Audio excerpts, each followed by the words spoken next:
용기의 발현이라는 제목으로 우리 계속해서 용기에 대한 내용들을 좀 살펴보려고 합니다. 지난주에 이어서 용기에 대해서 살펴볼 텐데요. 여러분, 용기란 무엇입니까? 만약 여러분에게 용기가 생긴다면 지금 뭘 해보고 싶습니까? 만약 여러분에게 어떤 용기가 무슨 곰 같은 용기, 무슨 용기, 그죠? 용기가 생긴다면, 혹시 용기를 이렇게 그릇 담는 용기로 생각 안 하시면 안 됩니다. 용기가 생긴다면 그걸로 뭘 하고 싶으세요? 하나님만큼 그리한 용기로 마음의 담대함이 생긴다면 일상생활에서 그 용기는 어떤 모습으로 드러나면 좋을까요? 어떤 사람은 그 용기로 사랑을 고백하고 싶다고 하겠지요. 또 평소에 싫은 소리를 하지 못하던 사람도 용기를 내어서 막 싫은 소리를 한번 해보고 싶다라고 생각하는 사람도 있을 거고요. 또 쉽게 떠나지 못하는 사람은 그 용기로 벌떡 일어나 새로운 모험에 뛰어들고 싶다고 생각할 겁니다. 여러분은 그 용기로 무엇을 하고 싶습니까? 용기와 관련해서 이 사도 베드로의 권면에 우리는 귀를 기울여야 합니다. 신앙을 지킨다는 이유로 고난받고 박해받으며 사회의 그 주변인으로 살아가는 신자들에게 보낸 편지가 있습니다. 그 편지가 바로 우리가 읽었던 베드로 전서입니다. 불신의 시대에 필요한 기독교적인 용기에 대해서 아주 설득력 있게 말씀하고 있는 서신이 바로 베드로 전서입니다. 베드로는 용기에 대해서 누구보다 자신이 있는 사람이었지만 또한 아주 비겁함에 있어서도 남부럽지 않은 그런 이 경험이 있는 사람이지요. 그는 누구보다 용기를 가지고 예수님 앞에 나와서 고백도 했고 또 예수님께 또 담대하게 부탁을 하기도 하고 또 칼을 빼어서 또 사람의 길을 자르기도 했습니다. 그러나 그는 또한 용기를 잃어버리고 예수님을 3번이나 부인을 했지요. 하지만 하나님은 또 예수님은 그를 교회의 기둥으로 또한 세워주셨습니다. 베드로의 편지를 받은 그리스도인들은 로마 제국의 지배 아래서 이 사회적으로 박해를 받고 있었습니다. 베드로는 하나님의 백성인 성도들을 이렇게 부르는데요. 오늘 본문 1절인데 한 번 더 읽어보겠습니다. 같이 시작. 예수 그리스도의 사도 베드로는 본도, 갈라디아, 갑바도기아, 아시아와 비두니아에 흩어진 나그네, 그죠? 흩어진 나그네라고 합니다. 그리고 베드로전서 2장 11절에 보면 사랑하는 자들아 거류민과 나그네와 같은 너희를 권하노니라고 해서 아까는 흩어진 나그네라고 했는데 이번에는 거류민과 나그네라고 표현을 하고 있습니다. 이 나그네와 함께 거류민을 표현하는데요. 이 거류민은 헬라어로 파레피데모스입니다. 파레피데모스인데요. 이 말은 타국에서 원주민과 함께하는 외국인 체류자, 이방인이라는 뜻입니다. 우리로 치면 그죠? 외국에서 지금 우리나라에 와서 이렇게 일하시는 그죠? 외국인 근로자 이런 개념이죠. 흔히들 이방인이라는 뜻이죠. 임시 체류적인 외국인을 말합니다. 이 나그네라는 것은요, 파로이코스인데, 파로이코스는 오이코스에 파가 붙었어요. 그러니까, 오이코스는 가정이거든요. 가족 옆에 있는 사람이라는 뜻이에요. 그러니까, 가정과 옆에 있는 사람이라니까, 뭐예요? 객이죠, 객. 그러니까 손님, 여행객, 이런 겁니다. 그래서 거류민과 나그네에 대한 비슷한 표현이 에베소서에도 나오는데요. 에베소서 2장 19절에 보면 그러므로 이제부터 너희는 외인도 아니요 나그네도 아니요 오직 성도들과 동일한 시민이 하나님의 권속이다라고 해서 여기서 외인이 나오죠. 외인. 그리고 나그네라는 말이 나옵니다. 에베소서 말씀은 왜 우리가 흩어진 나그네요 거류민과 같은지를 말합니다. 그것은 우리의 시민권이 이 땅에 있지 않다는 거죠. 하늘에 속한 시민이라는 겁니다. 하늘나라 시민이라는 거죠. 한번 해볼까요? 나는 하나님 나라 시민이다. 그죠? 예, 베드로는 성도들을 거류민과 나그네와 같다는 표현을 사용해서 어디에도 속하지 않은 구계자, 부적응자라고 말하고 있는 겁니다. 베드로는 우리의 신분과 처지를 분명하게 알아야 한다고 말하지요. 어느 마을을 방문해서 그곳에 사는 사람들을 만나면 그 사람들이 반갑게 맞이해 줍니다. 하지만 그들 속에 들어가 살려면 많은 갈등과 어려움을 극복해야만 합니다. 어떤 경우는 죽을 때까지 그들 속에 동화되지 못한 채 타지 사람으로 대우받으며 살기도 하지요. 그처럼 성도들은 세상에서 그런 존재들이라는 겁니다. 외인이고 나그네입니다. 한번 해볼까요? 나는 거류민이고 나그네다. 옆 사람에게도 한번 하시죠. 당신도 똑같아. 그죠? 예, 우리가 서로 그런 사람들이라는 거죠. 예, 베드로의 이런 지적은 그들에게 새삼스러운 내용도 아니었습니다. 사람들이 그들을 대하는 모습만 보아도 확인할 수 있는 사실이었습니다. 베드로전서가 오늘날 우리에게 그토록 공감을 불러일으키는 이유가 여기에 있습니다. 이 세상은 우리의 본향이 아니라는 거지요. 우리는 거류민이요 나그네입니다. 베드로는 세상에서는 거류민과 나그네이지만 하나님 나라에서는 전혀 다른 지위와 신분을 가진 성도들이라고 합니다. 오늘 본문 2절을 또 보세요. 같이 한번 읽어볼까요? 시작. 곧 하나님 아버지의 미리 아심을 따라 성령이 거룩케 하게 하심으로 순종함과 예수 그리스도의 핏부림을 얻기 위하여 택하심을 받은 자들에게 편지하노니 은혜와 평강이 너희에게 더욱 많을지어다. 우리가 하나님의 택하심을 받은 자들이라는 거예요. 하나님의 택하심을 받은 자. 아무나 택함 받는 거 아닙니다, 여러분. 어쩌다 내가 택함 받아가지고 이렇게 생각하시는 분 안 계시죠? 저는 한 번씩 그런, 목사인데도 그런 생각이 드네요. 내가 너무 일찍 예수를 알았어. 너무 일찍 택함을 받았어. 좀 더 놀다가 택함을 받아야 되는데. 난 너무 일찍 택함을 받은 것 같아. 혹시 이렇게 생각하는 분이 있으면 안 됩니다, 여러분. 이 택함 받은 게 얼마나 기쁘고 영광스러운지를 알아야 되죠. 우리는 영광스러운 택함을 받았습니다.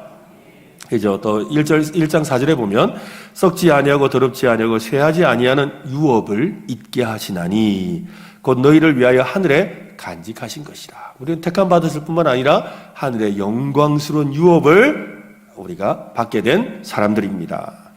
우리는 하나님께 택함 받은 사람들이고 썩지 않고 더럽지 않고 쇠하지 않는 하나님의 유업을 잊게 하려고 부르심을 받은 하늘 시민이라는 겁니다.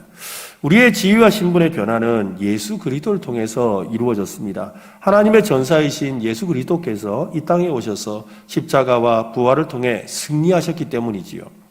베드로는 사탄이 예수 그리스도에 의해서 패배했지만 완전히 무너진 것은 아니라고 하지요. 사탄이 예수님의 승리를 그 수포로 돌리고자 발악을 하고 있습니다. 그러나 믿음으로 어둠을 밀어내는 그 빛의 삶을 사는 그것이 성도의 삶이라는 거죠. 그래서 우리가 해야 될 일은 뭐냐면 이 사탄이 더 이상 발붙이지 못하도록, 저는 이 말씀을 생각할 때마다 뭐가 생각나느냐면 걸리버 여행기가 생각납니다. 여러분 걸리버 여행기 아시죠? 예, 걸리버가 소인국에를 갔어요. 소인국에 가서 이렇게 눈을 떠보니까 백사장에 누워 있는 거죠. 백사장에 누워 있는데 움직일 수가 없었어요. 왜요? 그 소인국의 사람들이 어떻게 했어요? 몸을 다 묶어 놨잖아요. 그죠? 혹시 그런 그림 본 적 없으세요? 너무 오래전에 봐가 기억이 안 나죠? 옛날 그림책에 보면 나오잖아요. 그죠? 다 온 몸을 이렇게 거미같이, 개미같이 작은 사람들이 다 몸을 묶어서 못 움직이는 거예요. 저는 그걸 생각할 때마다 우리가 그런 일을 할 거죠. 이 사탄을 어떻게 해요? 묶는 거예요. 묶어서. 활동하지 못하도록. 그 일을 하는 거죠. 예수 그리스도는 사탄을 밟으셨는데 우리는 그 사탄이 움직이지 못하도록 우리가 묶는 일을 하는 그런 모습이라는 거죠. 우리가 무엇을 통해서? 우리의 빛됨을 통하여 어둠을 물리치는 것입니다. 우리의 빛을 통하여. 우리를 통해서 비춰주시는 그 빛을 통하여 말이지요. 이것이 우리의 사명이라는 겁니다. 우리는 그리스도의 죽음과 부활 이후 시대를 살고 있습니다. 이미 승리하셨지만 아직 최종적으로 적을 무너뜨리기 전이라는 사실을 염두에 두고 우리가 살아야 합니다. 우리는 계속 영적인 싸움 가운데 있다는 말입니다. 베드로는 그 사실을 기억하라고 하죠. 베드로전서 5장 8절에 보면 근신하라 깨어라 너희 대적 마귀가 우는 사자같이 두루다니며 삼킬 자를 찾나니 너희는 믿음을 굳건하게 하여 그를 대적하라. 이는 세상에 있는 너희 형제들도 동일한 고난을 당하는 줄을 알미라. 모든 은혜의 하나님 곧 그리스도 안에서 너희를 부르사 자기의 영원한 영광에 들어가게 하신 이가 잠깐 고난을 당한 너희를 친히 온전하게 하시며 굳건하게 하시며 강하게 하시며 더를 견고하게 하시리라. 사탄은 지금도 여전히 우리를 노리고 있습니다. 우리를 삼키려고, 그죠? 삼키려고. 두루 다니고 있습니다. 두려움에 굴복하도록 말이지요. 사탄은 우리의 믿음을 삼키고 또 사망의 포로로 끌고 가려고 삼킬 자를 찾고 있습니다. 베드로는 심지어 말합니다. 믿음을 굳건하게 하여 그를 대적하라. 해볼까요? 믿음을 굳건하게 하여 그를 대적하라. 이 말을 바꿔 말하면 뭐예요?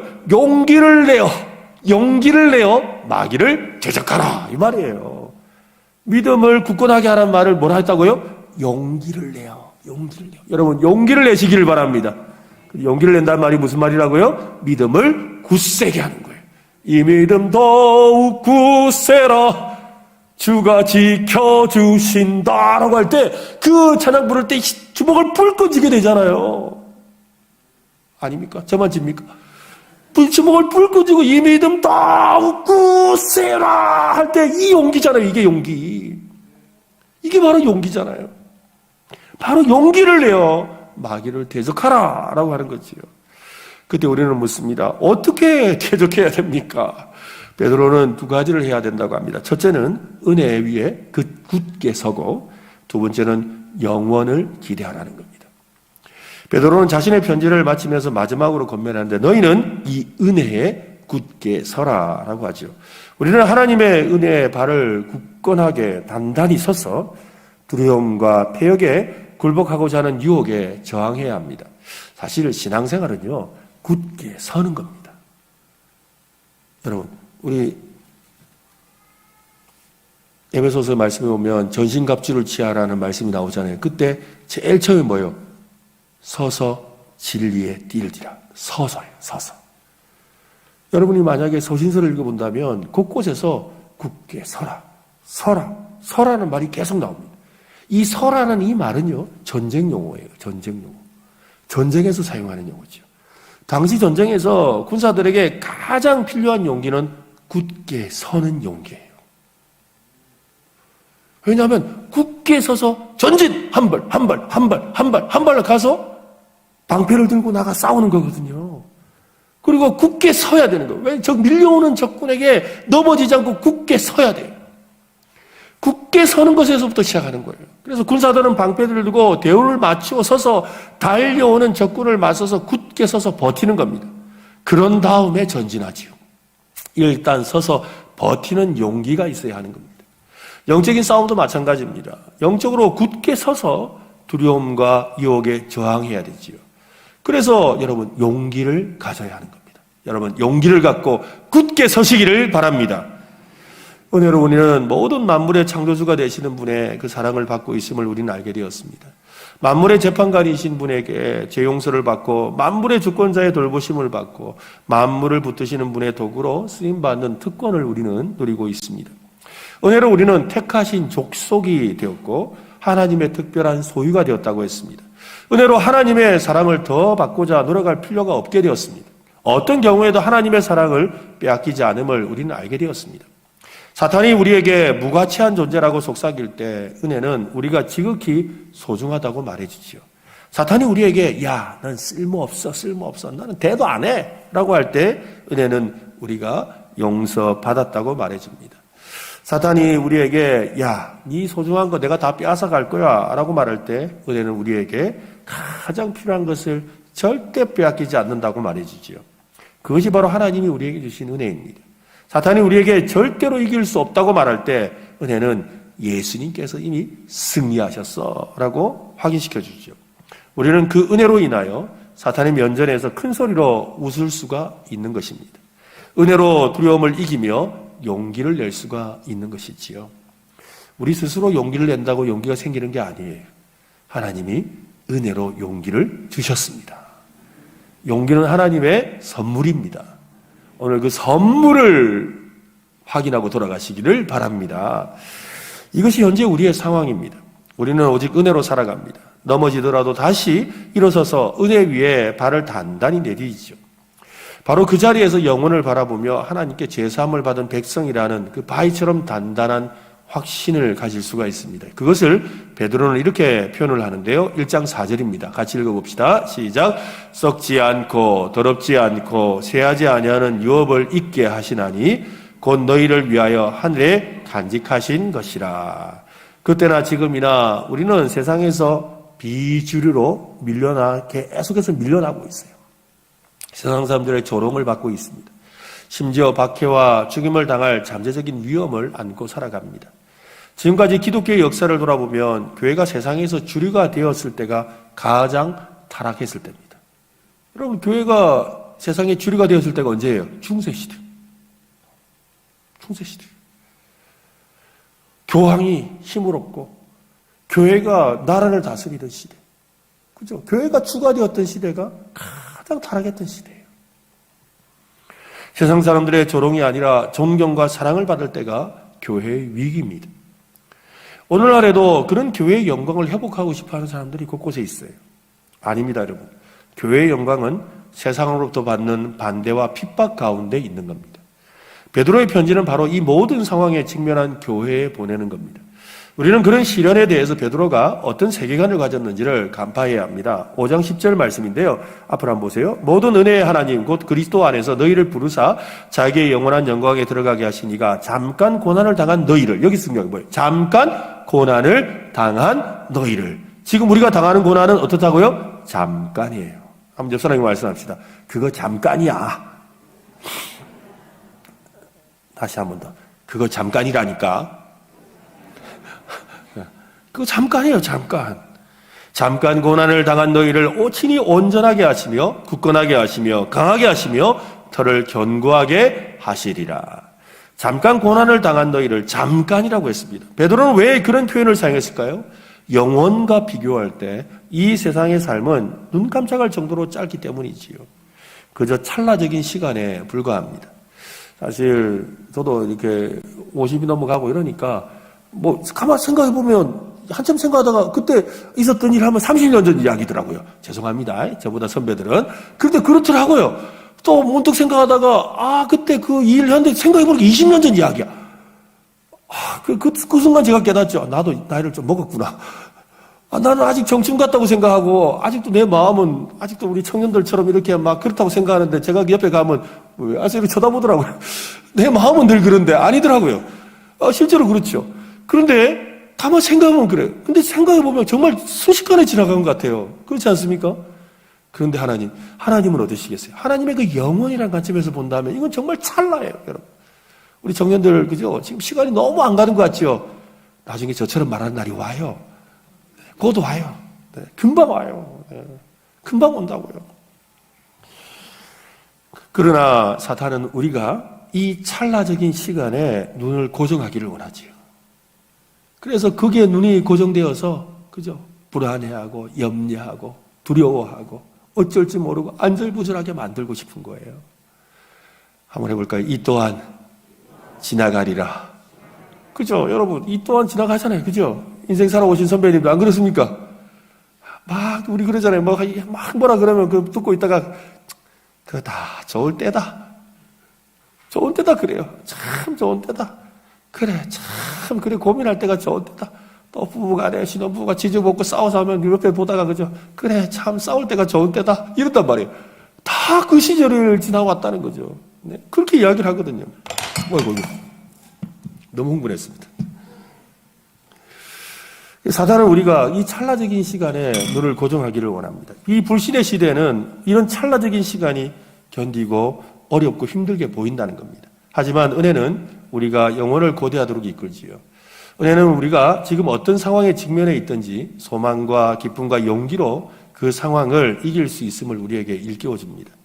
모든 은혜의 하나님이 그리스도 안에서 우리를 부르사 자기의 영원한 영광에 들어가게 하셨기 때문이지요. 우리를 힘들게 하고 넘어지게 하는 세상에서 용기를 가지고 담대할 수 있는 이유는 분명합니다. 예수 그리스도께서 승리하신 것 때문이지요. 3절 말씀을 우리 한 번 더 읽어보겠습니다. 3절입니다. 시작. 찬송하리로다. 그의 많으신 긍휼대로 예수 그리스도를 죽은 자 가운데서 부활하게 하심으로 말미암아 우리를 거듭나게 하사 산 소망이 있게 하시며, 우리의 소망은 죽은 소망, 헛된 소망, 막연한 소망, 간절한 소망이 아닙니다. 산 소망입니다. 살아있는 소망입니다. 살아있는 소망. 간절히 바라는 희망 섞인 기대가 아니라 실제라는 거지요. 부활이 없다면 우리의 믿음은 헛되고 우리의 용기도 다양합니다. 허망하지요. 부활이 있어야 견고하게 있을 수가 있습니다. 아무리 불신의 시대, 박해의 시대를 살고 있다 하더라도 우리 주님과 함께 형언할 수 없는 영광을 누릴 영혼을 향해 우리가 나아가고 있음을 믿어야 돼요. 여러분, 우리는 지금 영원을 향해 나아가고 있습니다.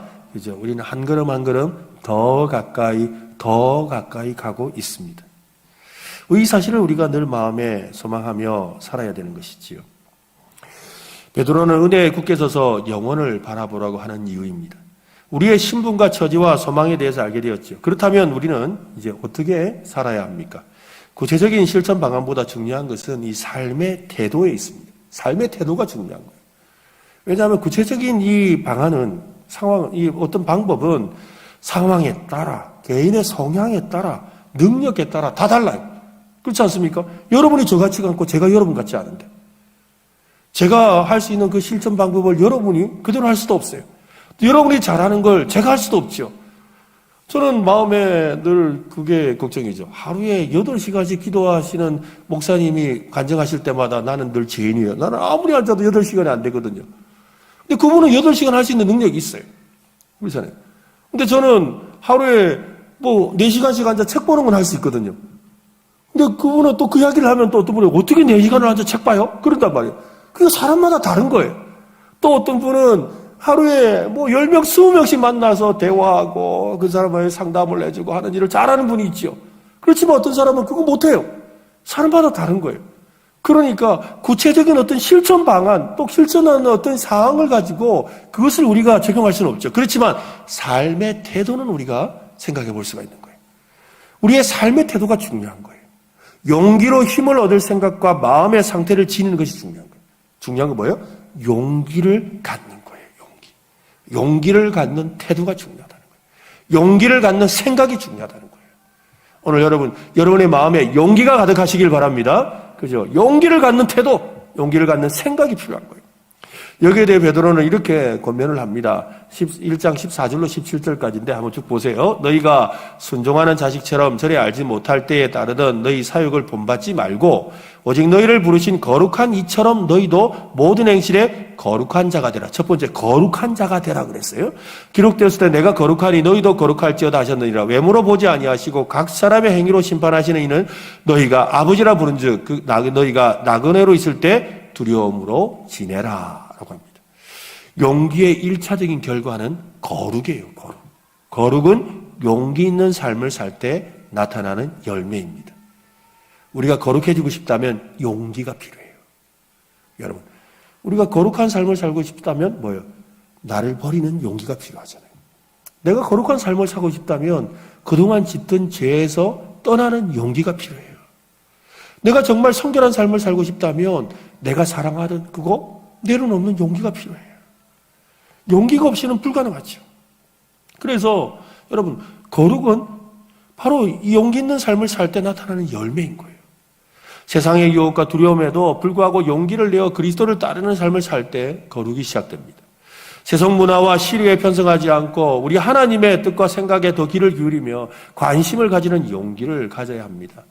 이 사회의 방식이 아니라 하나님의 말씀에 순종하려는 용기. 하나님의 말씀에 순종하는 것도 용기가 있어야 돼요. 용기가 있어야 돼요. 여러분, 용기에 대해서 생각하다가 언젠가 한번 찬양 시간에 용기에 대한 의미들을 좀 깨닫게 된 적이 있습니다. 우리가 이렇게 찬양할 때 보면, 그죠? 여러분, 이렇게 찬양하다가 이렇게 손을 들잖아요. 막 손 들고 찬양하는 거, 이 용기 있어야 해요. 그죠? 누가 보든지 말든지 나는 하나님만 찬양하리라고 다 손을 드는 거 대단한 용기예요, 여러분. 진짜 대단한 용기. 또 두 번째 용기가 있죠. 분위기 보니까 손 드는 줄 알고 덩달아 들어주는 용기. 이것도 용기예요, 여러분. 그것도 용기가 있어야지 남 들 때 같이 들어주는 거예요. 그 용기예요. 근데 진짜 용기 있는 사람을 만나죠. 다 들었는데 지 혼자 안 되는 사람. 끝까지 안 들고 있는 그 사람. 그것도 용기예요. 맞아요, 여러분. 여러분, 우리가 뭔가 용기 있는 삶을 살아가려고 할 때, 그죠? 세상과 다른 삶을 살 수밖에 없어요. 세상과 다른 삶을 살 수밖에 없다고요. 유혹과 두려움에도 불구하고 용기를 내야 되는 거지. 그때 거룩의 삶이 시작되는 거예요. 하나님의 말씀에 순종하는 마음으로 내가 일어서려고 할 때, 그건 용기가 필요한 거예요. 직장을 다니는 어느 집사님이 있었습니다. 여자 집사님인데요. 자기 분야에서 탁월한 실력으로 회사에서 인정을 받고 승진을 했죠. 승승장구하던 그분이 아주 자기 상사를 한 사람을 만났는데 아주 고약한 상사를 만났어요. 상사는 아주 불법적인 일을 서슴지 않고 양심에 거스르는 일을 하도록 자꾸만 이 집사님을 강요하는 거죠. 집사님은 그리스도인으로서 자신의 이 상사의 지시를 따를 수가 없었습니다. 하지만 가족들의 생계가 달린 직장을 그만두는 것은 쉬운 일이 아니었지요. 진퇴양난의 상황에서 이 집사님은 이 상사의 불법을 회사에 보고하고는 스스로 퇴직하는 결정을 내렸습니다. 당시 심각한 불경기여서 직장을 구하는 일이 쉽지 않았지요. 그 덕에 생활이 궁궁해졌고 가정 형편이 어려워졌습니다. 하지만 집사님은 정직과 성실함을 포기하지 않았던 거지요. 거룩에 이르는 용기가 아니고 여러분 이게 무엇이겠습니까? 하나님을 믿을 용기를 가져야 되는 거죠. 세상이 아니라 하나님이 먹여 살리신다는 용기를 가져야 됩니다. 사람이 아니라 하나님이 도움을 주신다는 용기를 가져야 합니다. 우리가 진짜 하나님 믿고 살라 그러면 용기가 있어야 돼요. 왜냐하면 바로 여러분 옆에 있는 이 사람들이 나애가 진짜 하나님 믿는 거 방해해요. 예수 안 믿는 사람이 방해하는 거 아니에요, 여러분. 진짜 방해하는 사람은 바로 여러분 옆에 있는 사람이 방해해요. 아야야, 니 진짜 믿으려고 하네. 이런다니까요. 제가 하나님의 인도를 진짜 받아보려고 하나님이 살아계심을 내가 내 몸소 경험해 보겠다고 정말 하나님이 까마귀를 보내는지 보겠다고 그렇게 기도를 하기 시작하니까요. 누가 와서 반대인 줄 아세요? 친구 목사님, 선배 목사님이 와서 그러더라고. 야, 그거 그러면 안 된다. 요즘은 그렇게 인도 안 받는다. 우리가 진짜 믿음 생활 하려면 바로 옆에 있는 사람들이 말한다고요. 아니다, 니 하지 마라. 니 왜 그러노, 니. 아이고, 야, 하던 대로 해라. 에헤헤, 이거 니만 그러면 안 된다. 같이 하지 말자. 이란다. 여러분, 길 밖에 있는 저 사람들이 할 것 같으세요? 관심도 없어요, 여러분. 예수 믿지 않는 사람 누가 우리에게 관심 가져요? 관심도 없어요. 우리가 진짜 제대로 말씀에 순종하려고 하면 심지어는 여러분의 아내가, 여러분의 남편이, 여러분의 부모님이, 여러분의 동생이, 여러분의 자녀가 말한다고요. 그래서 예수님도 말씀하셨잖아요. 나를 사랑하려면 내 부모나 자식이나 그걸 다 버릴 수밖에 없다고. 그걸 미워하지 않으면 안 된다는 이유가 바로 그건 거예요. 그냥 무조건 미워하라는 거 아니에요. 왜? 그들이 나의 순종할 용기를 꺾으려고 하니까. 진짜 믿음의 삶을 살아가려고 하는 나의 모습을 자꾸만 흔들어 놓으니까. 이게 문제죠. 우리가 이 삶에 있어서 무엇이 중요한지를 돌아봐야 되는 것입니다. 진짜 성실함과 신실함을 가지는 삶을 살기 위해서는 용기가 필요합니다. 세상 가운데 빛으로 자신을 나타내기 위해서 말이지요. 빌립보서 2장 15절은 이렇게 말합니다. 이는 너희가 흠이 없고 순전하여 어그러지고 거스르는 세대 가운데서 하나님의 흠없는 자녀로 세상에서 그들 가운데 빛들로 나타내며 용기란 남들과 구분되어 다르게 사는 것을 말합니다. 의롭게 사는 것을 말하죠. 비루하게 남을 이용하지 않는 것을 말합니다. 우리보다 더 거대한 무언가를 매달 받는 월급보다 더 중요한 무엇인가를 위해 살며 일하고 있음을 사람들에게 보여주어야 하는 거지요. 직업이나 명성이나 심지어 우리의 안전보다 훨씬 더 중요하고 소중한 무엇인가가 어떤 존재가 있다는 것을 말이죠. 용기는 거룩을 추구하고 그것은 신실한 삶으로 표현되는 겁니다. 용기는 또한 헌신의 모습으로 나타납니다. 먼저는 교회에 헌신하고 다음으로 공동의 선을 위한 일과 선교사에게 헌신하게 되지요. 베드로는 이렇게 말합니다. 베드로전서 1장 22절인데요. 같이 한번 읽어보겠습니다. 시작. 너희가 진리를 순종함으로 너희 영혼을 깨끗하게 하여 거짓이 없이 형제를 사랑하기에 이르렀으니 마음으로 뜨겁게 서로 사랑하라. 성경적인 용기를 지닐 때 우리는 서로 사랑하는 위험을 감수하게 되죠. 여러분, 교회 안에서 많이 듣는 이야기가 뭐예요? 야, 너무 깊이 좋아하지 마라. 여러분, 교회 안에서 사랑하는 것도 용기가 있어야 돼요. 야, 너무 마음 많이 주지 마라. 야, 그거 너무 네 이야기 많이 하지 마라. 네 안에 있고 솔직히 다 말하면 큰일 난다.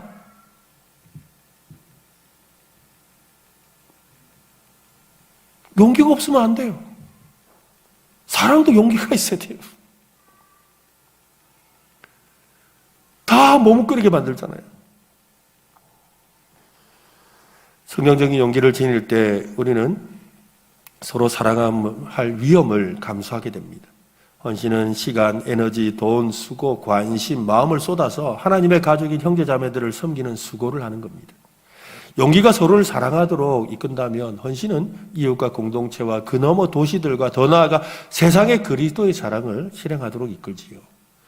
우리의 용기는 세상의 그 핍박과 두려움에서 굳게 서서 사랑하고 헌신한 데서 그쳐서는 안 됩니다. 용기는 반드시 복음 전도로 표현되게 되어 있어요. 주변에 믿지 않은 사람들을 그리스도 앞에 나아가도록 이끄는 것보다 더 강력한 용기는 없습니다. 베드로는 이것을 강조합니다. 베드로전서 3장 15절에 보면 너희 마음에 그리스도를 주로 삼아 거룩하게 하고 너희 속에 있는 소망에 관한 이유를 묻는 자에게는 대답할 것을 항상 준비하되 온유와 두려움으로 하고. 우리는 불신의 시대를 살고 있습니다. 그렇다고 모두가 철통 같은 신념을 고집하는 무신론자라는 말은 아닙니다. 어떤 면에서 사람들은 신이라는 존재에 대한 호기심이 강합니다. 무신론이 강조되면 될수록 인간의 이성과 현실을 뛰어넘는 초현실 세계에 관심은 더욱 깊어지죠. 이것이 오늘날 포스트 모던 시대의 특징이에요. 과거에 있던 종교와 과거에 있던 그런 것들을 다 해체해버렸어요. 그래서 신은 없다 생각하고 무신론자라고 하면서 정작 뭐예요? 가서 또 이렇게 타로 점은 치고 사주팔자도 봐요. 희한해요. 그러면서 아주 독특한 이런 어떤 영혼의 세계에 관심이 있어요. 그러면서 신은 없다고 생각하면서 또 SF 공상과학에 대해서는 되게 관심이 많아요. 뭐 외계인이 나타나고 뭐 이런 내용들, 그죠? 이런 데 대해서 막 이야기를 해요. 그럼 왜 그렇게 했어요? 초현실 세계에 대해서 관심이 많은 거예요. 여러분, 초현실 세계가 뭐예요? 종교예요. 초현실 세계가 뭐예요? 하나님이에요. 그러니까 결국에는 그들이 뭔가를 찾고 있는 거예요. 끊임없이 찾고 있는데 발견하지 못하고 있을 뿐이죠. 그것을 보여주는 거예요. 회의주의와 냉소주의에 오염되어 있는 현대인들이지만 초월적이고 특이한 것에 집착하는 이유가 거기에 있는 겁니다. 사람은 진정한 영적인 대화에 관심이 있습니다. 단지 그들은 그 영적인 대상을 발견하지 못했습니다. 기회만 된다면, 가능하다면 영혼에 대한 대화를 나눌 기회를 찾고 있지요. 그래서 신기한 것은 여러분, 유럽에 있는 교회들이 이제 다 망하기도 하고, 어떤 교회들은 우리 교회처럼 이렇게 멋진 교회가 한 100년 넘은, 우리도 이제 100년 넘은 예배당, 멋진 예배당에 가면 나이트클럽이 되어 있고, 뭐 또 이렇게 술집이 되어 있고, 호프집이 되어 있거든요. 그런데 신기하게도 그래서 뭐 유럽에 있는 교회들이 다 이렇게 이제 뭐 다 망한다고 생각하는데 아닙니다, 여러분. 유럽에 있는 교회들이 굉장히 부흥하는 교회들이 있어요. 지금 세계 선교에 대한 이 보고를 보면요, 지금 끊임없이 부흥하는 곳은 어떤 곳이냐면 그 성령 사역을 하는 곳이에요. 그러니까 성령의 역사가 일어나고 성령의 은사들이 막 나타나는 그 교회들이 그 복음의 불모자 같은 유럽에서 부흥하고 있어요. 왜 그럴까요? 하나님의 어떤 존재에 대해서 알고 싶은 거예요. 하나님을 보고 싶은 거예요. 하나님의 일하심을 보고 싶은 거예요. 그래서 그 보이는 곳에 사람들이 간다는 거예요. 여러분, 우리 교회도 그런 하나님의 역사가 넘쳐났으면 좋겠습니다. 나의 삶에 그런 역사가 일어났으면 좋겠습니다. 그죠? 이것이 복음 증거예요. 내가 하나님의 함께 계심을 보여주는 거죠. 이것이 우리가 세상 가운데 빛으로 부르신 사명인 거예요.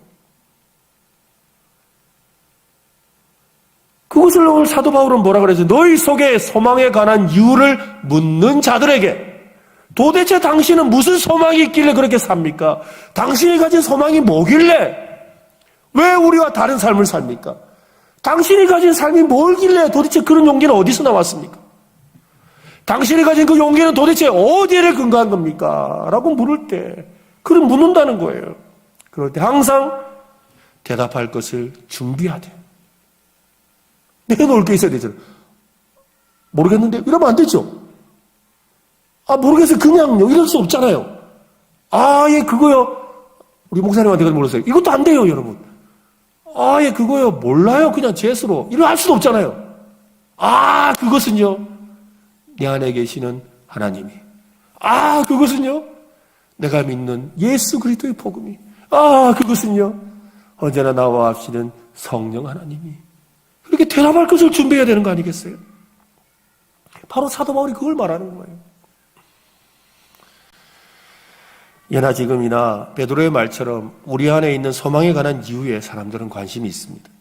때로는 공격적으로, 때로는 호기심 어린 눈초리로 우리는 가졌지만 그들은 원해도 찾을 수 없는 이유를 알려고 하지요. 베드로는 그런 사람들을 위해서 이유를 묻는 자들에게 대답할 것을 항상 준비하라고 명령합니다. 용기를 내지 못하는 사람들을 가만히 살펴보면 필요 이상으로 복잡하게 생각하죠. 여러분, 복잡하면 용기가 없어요. 용기는 단순해야 생기는 거예요. 당신 왜 일어났어요? 그러니까, 몰라. 이래야 되는 거지. 내가 일어나야 될 이유가 생각해보니까 이렇고 저렇고. 남들 다 일어났어요, 여러분. 생각 복잡하면 용기 못 내요. 따라합시다. 단순합시다. 다시 단순합시다. 다시 믿음은 단순한 것이다.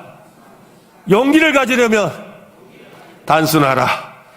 그죠? 용기는 단순하게 만들어요.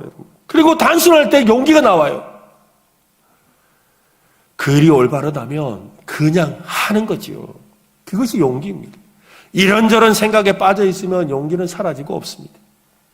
어떤 분이 용기에 대해서 두렵지만 한 걸음 내딛는 것이다 라고 했습니다. 용기는 두려움이 없는 것이 아니라 두려움에도 불구하고 한 걸음 내딛는 겁니다. 이것이 용기입니다. 인내는 오랜 시간 고통을 참으면서 자랍니다. 용기는 두렵지만 한 걸음 내딛는 과정을 통해 자랍니다. 신앙이란 감정적인 평안 가운데 조용히 살아가는 것이 아니라 어렵지만 말씀의 기준 앞에 용기를 내어 순종하는 삶이지요. 신앙이란 흔들리지 않는 강철 같은 심장을 가지는 것이 아닙니다. 두렵고 힘들고 어렵지만 하나님의 말씀을 의지해서 한 걸음 한 걸음 용기를 내는 것입니다. 신앙이란 힘들지 않는 삶이 아니라 힘들지만 영광스러운 삶입니다. 힘든 가정생활, 어려운 직장생활이 무거운 짐처럼 느껴지며 살아갈 때가 있지요. 신앙은 흔들리고 떨리지만 주님과 함께 동행하는 삶을 살아가는 것이 용기 있는 삶입니다. 그렇지만 그렇게 한 걸음 한 걸음 나아갈 때 우리는 더 용기 있는 사람이 되지요. 오늘 설교 제목이 용기의 발현입니다. 발현이 뭐예요? 드러내는 거예요. 여러분, 여러분의 심령에, 여러분의 삶에 용기가 발현되는 역사가 일어날 수 있기를 예수님의 이름으로 축원합니다.